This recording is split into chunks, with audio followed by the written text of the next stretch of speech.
Hi friends, ನಾನು ನಿಮ್ಮ Sharan. Friends, ಈ ವಿಡಿಯೋದಲ್ಲಿ ಐಡೆಂಟಿಟಿ ವೆರಿಫಿಕೇಷನ್ ಹೇಗೆ ಮಾಡೋದು ಅಂತೇಳಿ ನಿಮಗೆ ತಿಳಿಸ್ಕೊಡ್ತೀನಿ. ಫ್ರೆಂಡ್ಸ್, ಹಳೆ ಒಂದು ಮೆಥಡಲ್ಲಿ ನೀವು ಐಡೆಂಟಿಟಿ ವೆರಿಫಿಕೇಷನ್ ಮಾಡ್ಬೋದಿತ್ತು, ಆದರೆ ಈಗ ಎರಡು ಮೆಥಡಲ್ಲಿ ಐಡೆಂಟಿಟಿ ವೆರಿಫಿಕೇಷನ್ ಮಾಡ್ಬೋದು. ಈಗ ಫಸ್ಟು ಪರ್ಸೋನಾ ಮೆಥಡ್ ಅಂತಿದೆ, ಮತ್ತು ಎರಡನೇದು ಹಳೆ ಮೆಥಡ್ ಕೂಡ ಇದೆ. ಇದರಲ್ಲಿ ಯಾವ್ದು ಮಾಡಬೇಕು ನೀವು ಡಿಸೈಡ್ ಮಾಡ್ಬೋದು. ಇದರಲ್ಲಿ ಏನೇನು ಇದೆ ಅಂತೇಳಿ ನಿಮಗೆ ಪಿನ್ ಟು ಪಿನ್ ನಿಮಗೆ ತಿಳಿಸ್ಕೊಡ್ತೀನಿ.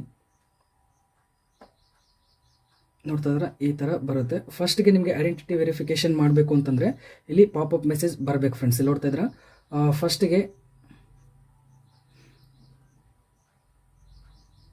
ಹೋಮ್ ಪೇಜ್ಗೆ ಈ ರೀತಿ ಬರುತ್ತೆ. Home page AdSense account open ಮಾಡಿದ ತಕ್ಷಣ ಈ ರೀತಿ ಬರುತ್ತೆ.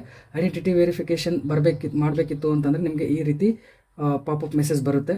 ಇಲ್ಲಿ ಕೂಡ ಬರುತ್ತೆ. ಇಲ್ಲಿ ನೋಡ್ತಿದ್ರೆ ಇದನ್ನು ಕ್ಲಿಕ್ ಮಾಡ್ತೀನಿ. ಕ್ಲಿಕ್ ಮಾಡಿದ್ರೆ ಇಲ್ಲಿ ನೋಡ್ತಿದ್ರೆ ಇಲ್ಲಿ ಕೂಡ ಬಂದರೆ ಬರುತ್ತೆ, ಇಲ್ಲಾಂದರೆ ಇಲ್ಲಿ ಫಸ್ಟ್ ಬಂದಿರುತ್ತೆ. Your payments are currently on hold, action is required to release payment ಅಂತೇಳಿ ಇಲ್ಲಿ ಆ್ಯಕ್ಷನ್ ಅಂತೇಳಿ ಕ್ಲಿಕ್ ಮಾಡಿದ್ರೆ ರೀಡೈರೆಕ್ಟ್ ಆಗುತ್ತೆ. ಐಡೆಂಟಿಟಿ ವೆರಿಫಿಕೇಷನ್ ಮಾಡೋ ಪೇಜ್ಗೆ ರೀಡೈರೆಕ್ಟ್ ಆಗುತ್ತೆ. ಅಥವಾ ನೀವು ಇಲ್ಲಿ ವೆರಿಫಿಕೇಷನ್ ಚೆಕ್ ಅಂತಿದೆಯಲ್ಲ ಅದನ್ನು ಕ್ಲಿಕ್ ಮಾಡಿದರೆ ಇಲ್ಲಿ ಕೂಡ ರೀಡೈರೆಕ್ಟ್ ಆಗುತ್ತೆ. ಯಾವುದಾದ್ರೂ ನೀವು ಕ್ಲಿಕ್ ಮಾಡ್ಬೋದು, ಇಲ್ಲಾದರೂ ಕ್ಲಿಕ್ ಮಾಡ್ಬೋದು, ಅಥವಾ ಇಲ್ಲಾದರೂ ಕ್ಲಿಕ್ ಮಾಡಿದ್ರು ಕೂಡ ಸೇಮ್ ಬರುತ್ತೆ. ಈಗ ನಾನು ಕೆಳಗಡೆ ಸ್ಲೈಡ್ ಮಾಡ್ತೀನಿ. ಇಲ್ಲಿ ನೋಡ್ತಿದ್ರೆ ಐಡೆಂಟಿಟಿ ವೆರಿಫಿಕೇಷನ್ ಅಂತಿದೆ. To continue earning and receive payments verify your identity. ಈ ಟೈಮ್ ಕೊಟ್ಟಿದ್ದಾರೆ, ಸೆಪ್ಟೆಂಬರ್ 1 ಒಳಗಡೆ ನೀವು ಐಡೆಂಟಿಟಿ ವೆರಿಫಿಕೇಷನ್ ಮಾಡಬೇಕು ಅಂತೇಳಿ ಕೊಟ್ಟಿದ್ದಾರೆ. ಅವರೊಂದು ಮೇಲ್ ಕೂಡ ಕಳಿಸ್ತಾರೆ. ಆ ಮೇಲ್ ಕಳಿಸಿದಾಗ ನಿಮಗೆ ಗೊತ್ತಾಗುತ್ತೆ ಐಡೆಂಟಿಟಿ ವೆರಿಫಿಕೇಷನ್ ಮಾಡಬೇಕು ಅಂತೇಳಿ. ನೋಡ್ತಿದ್ರೆ ಈ ರೀತಿ ಮೇಲ್ ಕಳಿಸ್ತಾರೆ. Action required, verify your identity on your AdSense account ಅಂತಿದೆ. ಈ ರೀತಿ ಕಳಿಸಿದಾಗ ನಿಮಗೆ ಐಡೆಂಟಿಟಿ ವೆರಿಫಿಕೇಷನ್ ಮಾಡಬೇಕು ಅಂತೇಳಿ ಗೊತ್ತಾಗುತ್ತೆ. ಮತ್ತು ಇಲ್ಲಿ ಯಾವ ಡೇಟ್ ಒಳಗಡೆ ಮಾಡಬೇಕು ಅಂತ ಕೂಡ ಮೆನ್ಷನ್ ಮಾಡಿದ್ದಾರೆ. ಇಷ್ಟೊಳಗಡೆ ನೀವು ಐಡೆಂಟಿಟಿ ವೆರಿಫಿಕೇಷನ್ ಮಾಡಬೇಕು. ಒಂದು ವೇಳೆ ಮಾಡಲಿಲ್ಲ ಅಂದರೆ ಪ್ರಾಬ್ಲಮ್ ಆಗುತ್ತೆ ಫ್ರೆಂಡ್ಸ್. ಕಾಮನ್ ಆಗಿ 45 ಡೇಸ್ ಒಳಗಡೆ ನೀವು ಐಡೆಂಟಿಟಿ ವೆರಿಫಿಕೇಷನ್ ಮಾಡಬೇಕು ಫ್ರೆಂಡ್ಸ್. ಇದರಲ್ಲಿ ಎರಡು ಮೆಥಡ್ ಇದೆ. ಫಸ್ಟ್ ಮೆಥಡು ಪರ್ಸೋನಾ ಮೆಥಡ್ ಅಂತೇಳಿ, ಸೆಕೆಂಡ್ದು ಮೊದಲು ಯಾವ ರೀತಿ ಮಾಡ್ತಾ ಇದ್ವಿ ಹಳೆ ಮೆಥಡು, ಓಲ್ಡ್ ಮೆಥಡ್, ಅದು ಎರಡನೇದು.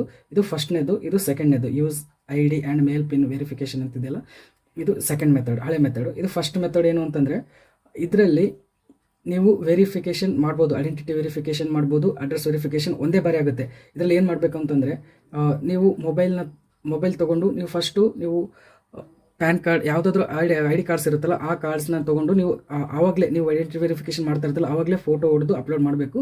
ಮತ್ತು ನಿಮ್ಮ ಮುಖ ಇರುತ್ತಲ್ಲ, ನಿಮ್ಮ ಮುಖ ಇದಕ್ಕೆ ತೋರಿಸ್ಬೇಕು, ಕ್ಯಾಮ್ರಾಕ್ಕೆ ತೋರಿಸಿ ನಿಮ್ಮ ಮುಖ ಎಲ್ಲನೂ ವೆರಿಫೈ ಮಾಡುತ್ತೆ.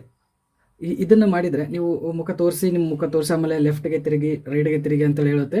ಆವಾಗ ತಿರುಗಿದ್ರೆ ನಿಮಗೆ ವೆರಿಫಿಕೇಷನ್ ಆಗುತ್ತೆ. ಇದು ಮಾಡಿದರೆ ನಿಮಗೆ ಐಡೆಂಟಿಟಿ ವೆರಿಫಿಕೇಷನ್ ಆಗುತ್ತೆ, ಅಡ್ರೆಸ್ ವೆರಿಫಿಕೇಷನ್ ಆಗುತ್ತೆ.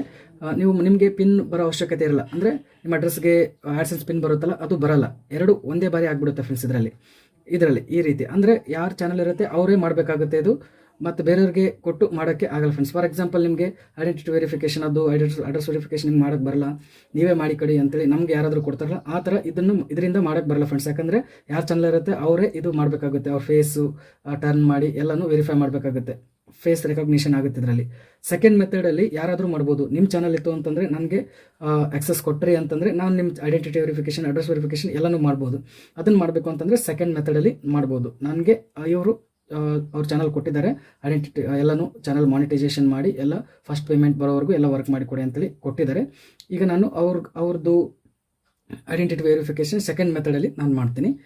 ಅದಕ್ಕಾಗಿ ನಾನು ಸೆಕೆಂಡ್ ಇಲ್ಲಿದೆಯಲ್ಲ use ID and mail pin verification ಅದಿಲ್ಲ, ಅದನ್ನು ಕ್ಲಿಕ್ ಮಾಡ್ತೀನಿ ಫ್ರೆಂಡ್ಸ್. ಕ್ಲಿಕ್ ಮಾಡಿದಾದ್ಮೇಲೆ ಇಲ್ಲಿ ನೋಡ್ತಾ ಇದ್ರೆ opt out of new verification process. Opting out will take you the old identity verification process and you won't be able to return ಅಂತಿದೆ. ಇದು old ಮೆಥಡಲ್ಲಿ ಇದು process ಆಗುತ್ತೆ ಮತ್ತು ರಿಟರ್ನ್ ಆಗೋಕ್ಕಾಗಲ್ಲ ಅಂತ ಹೇಳ್ತದೆ. ಓಕೆ, ನಮಗೆ ಹಳೆ ಮೆಥಡ್ ಇದೆ ಬೇಕಾಗಿದೆ, ಅದಕ್ಕೋಸ್ಕರ ಆಪ್ಟ್ ಔಟ್ ಅಂತೇಳಿ ಕ್ಲಿಕ್ ಮಾಡ್ತೀನಿ. ಕ್ಲಿಕ್ ಮಾಡಿದಾದ್ಮೇಲೆ ಈ ರೀತಿ ಓಪನ್ ಆಗ್ತಾ ಇದೆ. ಓಪನ್ ಆದಮೇಲೆ ಇಲ್ಲಿ ಟೇಕ್ ಯುವರ್ ಇಲ್ಲಿ ತೋರಿಸ್ತಾ ಇದೆ, ಇಲ್ಲಿ ಟೇಕ್ ಆ್ಯಕ್ಷನ್ ಅಂತಿದೆ, ಅದನ್ನು ಕ್ಲಿಕ್ ಮಾಡ್ತೀನಿ. ಇಲ್ಲಿ ನೋಡ್ತಿದ್ರೆ ವೆರಿಫೈ ನೌ ಅಂತಿದೆ, ಅದನ್ನು ಕ್ಲಿಕ್ ಮಾಡೋಣ. ವೆರಿಫೈ ನಾವ್ನ ಕ್ಲಿಕ್ ಮಾಡಿದ್ರೆ ಈ ರೀತಿ ಬರುತ್ತೆ. ಬಂದಾದ್ಮೇಲೆ ಇಲ್ಲಿ ಯಾವ್ಯಾವ ಐಡೆಂಟಿಟಿ ಕಾರ್ಡ್ನ ನೀವು ಇಲ್ಲಿ ಅಪ್ಲೋಡ್ ಮಾಡ್ಬೋದು ಅಂತೇಳಿ ಇಲ್ಲಿ ತೋರಿಸ್ತಾ ಇದೆ. ಇಷ್ಟರಲ್ಲಿ ನೀವು ಯಾವುದಾದ್ರೂ ಒಂದು ಕೊಡಬೇಕಾಗುತ್ತೆ.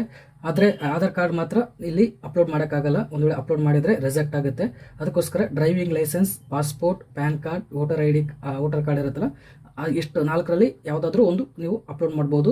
ಎಲ್ಲದಕ್ಕಿಂತ ಈಸಿ ಅಂದರೆ ಪ್ಯಾನ್ ಕಾರ್ಡ್ ಅಪ್ಲೋಡ್ ಮಾಡಬೇಕು. ಭಾಳ ಈಸಿ ಇದೆ, ಭಾಳಷ್ಟು ಜನ ಇದನ್ನೇ ಮಾಡ್ತಾರೆ. 99% ಜನ ಇದೇ ಅಪ್ಲೋಡ್ ಮಾಡ್ತಾರೆ. ನಾನು ಕೂಡ ಪ್ಯಾನ್ ಕಾರ್ಡ್ನ ಅಪ್ಲೋಡ್ ಮಾಡ್ತೀನಿ. ಇದು ನೋಡ್ಕೊಂಡಾದ್ಮೇಲೆ ಇಲ್ಲಿ ಸ್ಟಾರ್ಟ್ ವೆರಿಫಿಕೇಷನ್ ಅಂತಿದೆ, ಅದನ್ನು ಕ್ಲಿಕ್ ಮಾಡಬೇಕು. ಕ್ಲಿಕ್ ಮಾಡಿದಾದ್ಮೇಲೆ ಸೆಲೆಕ್ಟ್ ID ಟೈಪ್ ಅಂತಿದೆ, ಇದರಲ್ಲಿ ಮತ್ತೆ ಸೆಲೆಕ್ಟ್ ಮಾಡ್ಕೊಳ್ಳಿ. ನಾನು ಈಗ ಮತ್ತೆ ಪ್ಯಾನ್ ಕಾರ್ಡ್ ಅಂತ ಸೆಲೆಕ್ಟ್ ಮಾಡ್ತೀನಿ. ಸೆಲೆಕ್ಟ್ ಮಾಡಿಕೊಂಡು Aadhaar cards are not accepted ಅಂತೇಳಿ ಬಂದಿದೆ. ಆಧಾರ್ ಕಾರ್ಡ್ ಅಕ್ಸೆಪ್ಟ್ ಮಾಡಲ್ಲ ಅಂತೇಳಿ ಅವರು ಹೇಳ್ತಾ ಇದ್ದಾರೆ, ವಾರ್ನಿಂಗ್ ಕೊಡ್ತಾ ಇದ್ದಾರೆ ಆಗಲೇ. ಈಗ ಫ್ರಂಟ್ ಆಫ್ ID ಅಂತೇಳಿದೆ, ಈಗ ಅಪ್ಲೋಡ್ ಅಂತೇಳಿ ಕ್ಲಿಕ್ ಮಾಡಬೇಕು. ಫ್ರಂಟ್ ಸೈಡ್ ಇರುತ್ತಲ್ಲ ಪ್ಯಾನ್ ಕಾರ್ಡ್ದು, ಅದನ್ನು ಈಗ ಅಪ್ಲೋಡ್ ಮಾಡಬೇಕು.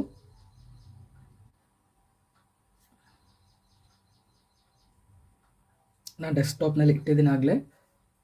ಫ್ರಂಟ್ ಸೈಡ್ನ ನಾನೀಗ ಸೆಲೆಕ್ಟ್ ಮಾಡ್ಕೊಂಡಿದ್ದೀನಿ. ಓಪನ್ ಅಂತೇಳಿ ಕ್ಲಿಕ್ ಮಾಡ್ತೀನಿ. ಫ್ರಂಟ್ ಸೈಡ್ದು ಈಗ ಅಪ್ಲೋಡ್ ಆಗಿದೆ. ಈಗ ಬ್ಯಾಕ್ ಆಫ್ ID ಕಾರ್ಡ್ ಅಂತಿದೆ, ಬ್ಯಾಕ್ ಸೈಡ್ದು ಈಗ ಮತ್ತೆ ಅಪ್ಲೋಡ್ ಮಾಡೋಣ. ನೋಡ್ತಿದ್ರೆ ಬ್ಯಾಕ್ ಸೈಡ್ದು ಕೂಡ ಅಪ್ಲೋಡ್ ಮಾಡಿದ್ದೀವಿ. ಈಗ ನೆಕ್ಸ್ಟ್ ಅಂತಿದೆ, ಅದನ್ನು ಕ್ಲಿಕ್ ಮಾಡೋಣ. ಕ್ಲಿಕ್ ಮಾಡಿದ್ರೆ ಎಲ್ಲ ಹೆಸರು ಬರುತ್ತೆ.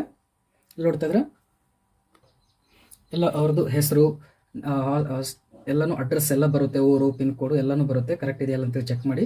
ಆಲ್ಮೋಸ್ಟ್ 100% ಕರೆಕ್ಟ್ ಇರುತ್ತೆ. ಕರೆಕ್ಟ್ ಇತ್ತು ಅಂತೇಳಿ ಕೆಳಗಡೆ ಇಲ್ಲಿ ನೋಡ್ತಾ ಇದ್ರೆ ಸಬ್ಮಿಟ್ ಅಂತಿದೆ, ಅದನ್ನ ಕ್ಲಿಕ್ ಮಾಡಬೇಕು.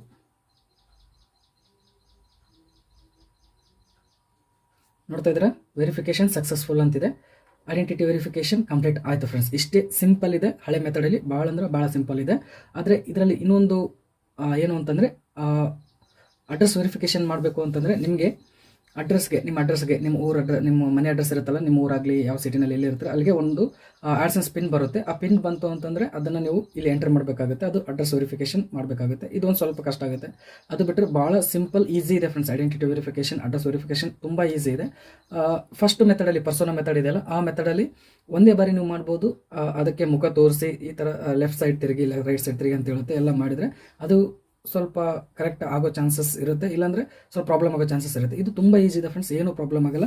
100% ಏನೂ ಪ್ರಾಬ್ಲಮ್ ಆಗಲ್ಲ ಫ್ರೆಂಡ್ಸ್. ಈ ರೀತಿ ನೀವು ವೆರಿಫಿಕೇಷನ್ನ ಮಾಡ್ಕೋಬೋದು. ಈಗ ಗಾಟ್ ಇಟ್ ಅಂತೇಳಿ ಕ್ಲಿಕ್ ಮಾಡ್ತೀನಿ. ಕ್ಲಿಕ್ ಮಾಡಿದಾದ್ಮೇಲೆ ಈಗ ಐಡೆಂಟಿಟಿ ವೆರಿಫಿಕೇಷನ್ನ ಚೆಕ್ ಮಾಡೋಣ. ವೆರಿಫಿಕೇಷನಲ್ಲಿ ನೋಡ್ತಿದ್ರೆ ಐಡೆಂಟಿಟಿ ವೆರಿಫಿಕೇಷನ್ ಕಂಪ್ಲೀಟೆಡ್ ಅಂತೇಳಿ ಬಂದಿದೆ ಫ್ರೆಂಡ್ಸ್. ಐಡೆಂಟಿಟಿ ವೆರಿಫಿಕೇಷನ್ ಕಂಪ್ಲೀಟೆಡ್ ಆದಮೇಲೆ ನೆಕ್ಸ್ಟು ಅಡ್ರೆಸ್ ವೆರಿಫಿಕೇಷನ್ ಮಾಡಬೇಕು. ಇದರಲ್ಲಿ ನಾವೇನು ಮಾಡೋ ಅವಶ್ಯಕತೆ ಇರಲ್ಲ. ಅವರು ಯೂಟ್ಯೂಬ್ದವರು ಆಡ್ಸೆನ್ಸ್ನವರೇ ಅಡ್ರೆಸ್ಗೆ ಲೆಟರ್ ಕಳಿಸ್ತಾರೆ. ಆಡ್ಸೆನ್ಸ್ ಪಿನ್ ಇರುತ್ತಲ್ಲ, ಆ ಲೆಟರ್ ಕಳಿಸ್ತಾರೆ. ಕಳಿಸಿದಾದ್ಮೇಲೆ ಒಂದು 3-4 ದಿನ, ಒಂದು ವೀಕಲ್ಲಿ ನಮಗೆ ರೀಚ್ ಆಗುತ್ತೆ. ಊರಿಗೆ ಅಡ್ರೆಸ್ಗೆ ರೀಚ್ ಆಗುತ್ತೆ. ರೀಚ್ ಆದಮೇಲೆ ಅದರಲ್ಲಿ ಪಿನ್ ಇರುತ್ತೆ. ಆ ಪಿನ್ ಅಂದರೆ ಡಿಜಿಟ್ಸ್ ಇರುತ್ತೆ, 5-6 ಡಿಜಿಟ್ಸ್ ಇರುತ್ತೆ. ಆ ಡಿಜಿಟ್ಸ್ನ ಎಂಟರ್ ಮಾಡಿದ್ರೆ ಅಡ್ರೆಸ್ ವೆರಿಫಿಕೇಷನ್ ಕಂಪ್ಲೀಟ್ ಆಗುತ್ತೆ ಫ್ರೆಂಡ್ಸ್. ಇದು ತುಂಬ ಈಸಿ ಇದೆ. ನೀವು ಈ ರೀತಿ ವೆರಿಫಿಕೇಷನ್ ಮಾಡ್ಕೋಬೋದು. ಇದು ಓಲ್ಡ್ ಮೆಥಡ್ ಇದೆ. ಹೊಸ ಮೆಥಡ್ ಪರ್ಸೋನಾ ಮೆಥಡ್ ಬೇಕಾದರೂ ನೀವು ಮಾಡ್ಕೋಬೋದು ಫ್ರೆಂಡ್ಸ್. ಈ ವಿಡಿಯೋ ಇಷ್ಟ ಆದರೆ ಪ್ಲೀಸ್ ಲೈಕ್ ಮಾಡಿ. ನನ್ನ ಚಾನಲ್ಗೆ ಸಬ್ಸ್ಕ್ರೈಬ್ ಮಾಡಿಲ್ಲ, ಪ್ಲೀಸ್ ಸಬ್ಸ್ಕ್ರೈಬ್ ಮಾಡ್ಕೊಳ್ಳಿ. ಇದೇ ರೀತಿ ಹೊಸ ಯೂಟ್ಯೂಬ್ ರಿಲೇಟೆಡ್ ವಿಡಿಯೋಸ್ ಅಪ್ಲೋಡ್ ಮಾಡ್ತಾ ಇರ್ತೀನಿ ನನ್ನ ಚಾನಲಲ್ಲಿ. Thank you friends, thank you very much.